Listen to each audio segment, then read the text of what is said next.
وأمر بينكم بالأخوة. الصلاة والسلام على محمد بن عبد الله وعلى آله وصحبه ومن والاه. Amma ba'd.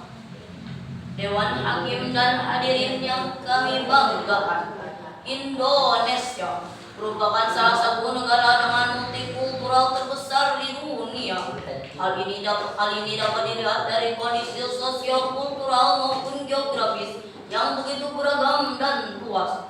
Populasi penduduk yang lebih dari 200 juta jiwa, terdiri dari 300 suku yang menggunakan hampir 200 bahasa yang berbeda.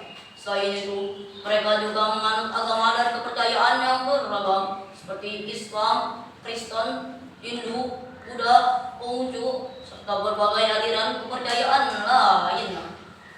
Kita patut berbangga bahwa negara kita ini adalah negara yang kaya raya dengan beragam agama, suku, bahasa, dan budaya tersebut. Tapi yang perlu kita ingat hadirin, kerukunan berbangsa dan bernegara terusik oleh adanya intoleransi dalam kehidupan beragama.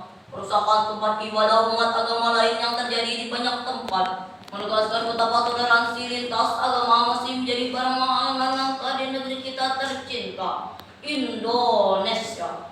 Terlepas apa yang menjadi motif kerusakan itu, kita sepakat bahwa tindakan tersebut seharusnya tidak terjadi di negeri yang menjunjung tinggi kerukunan dalam beragama. Bukankah anarkisme justru menahbiskan nafsu kebinatangan yang selayaknya dibuang jauh-jauh dari benak manusia? Sepertinya kita perlu melirik falsafah yang konon milik suku Bali. Masjid adalah rumah kami, namun digunakan adalah saudara kami yang beragama Islam. Begitu sikap mereka yang juga diterapkan kepada umat beragama selain Islam. Ungkapan di atas menggambarkan betapa kerukunan antar umat beragama benar-benar terlihat dalam keseharian mereka. Tidak ada sikap saling mencurigai, apalagi saling mengintimidasi.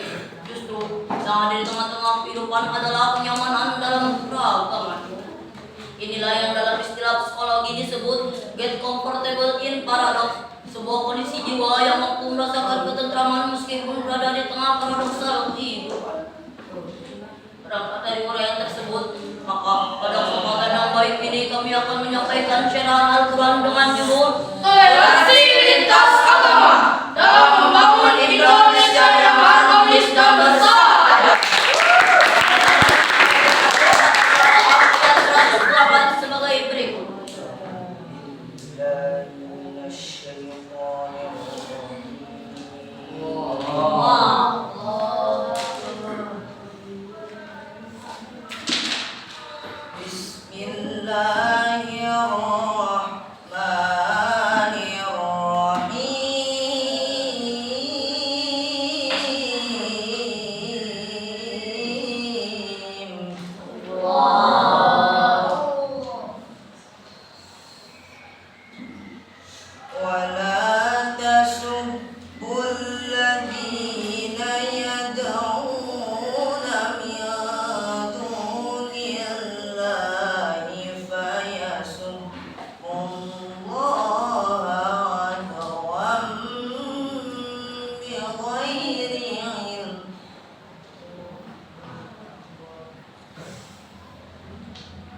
Kadzalika zayyana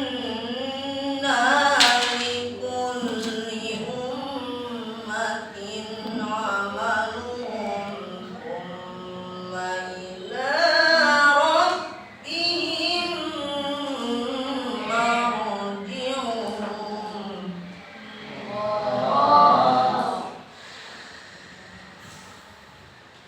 Thumma ila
Hadirin rahimakumullah.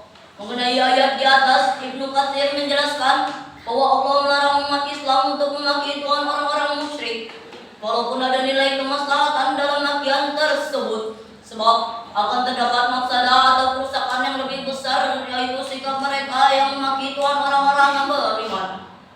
Dengan adanya larangan tersebut, sikap saling menghargai antar pemeluk agama seharusnya ditampilkan dalam kehidupan berbangsa dan bernegara. Tidak dapat dimungkiri bahwa Allah memerintahkan umat Islam agar dapat mengambil jarak dengan non-muslim. Betapapun demikian, menurut Al-Ustadz Asy-Syahid Sayyid Qutb dalam kitabnya At-Tafsir fi Zilalil Quran, Allah juga mengajarkan kepada umat Islam agar dalam mengambil jarak tersebut dilakukan dengan penuh beradab, penuh wibawa, dan penuh harga diri. Hal ini adalah suatu sikap yang sesuai dengan statusnya sebagai orang-orang beriman. Dalam konteks agama Islam, nilai persamaan sebagai manusia lebih dikedepankan, sementara agama boleh dikesampingkan dalam hubungan sosial karena agama adalah wilayah individual. Agama adalah perihal yang substansial dalam kehidupan manusia.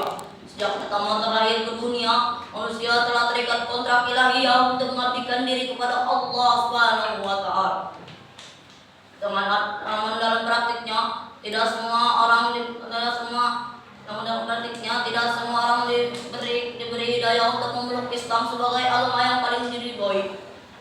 Aneka agama yang hadir di tengah-tengah kehidupan adalah suatu bukti tidak tunggalan hasil pencarian agama masing-masing insan. Toleransi lintas agama menjadi syarat mutlak dalam menjalin kerukunan dalam kehidupan yang beraneka ragam. Pluralitas tersendiri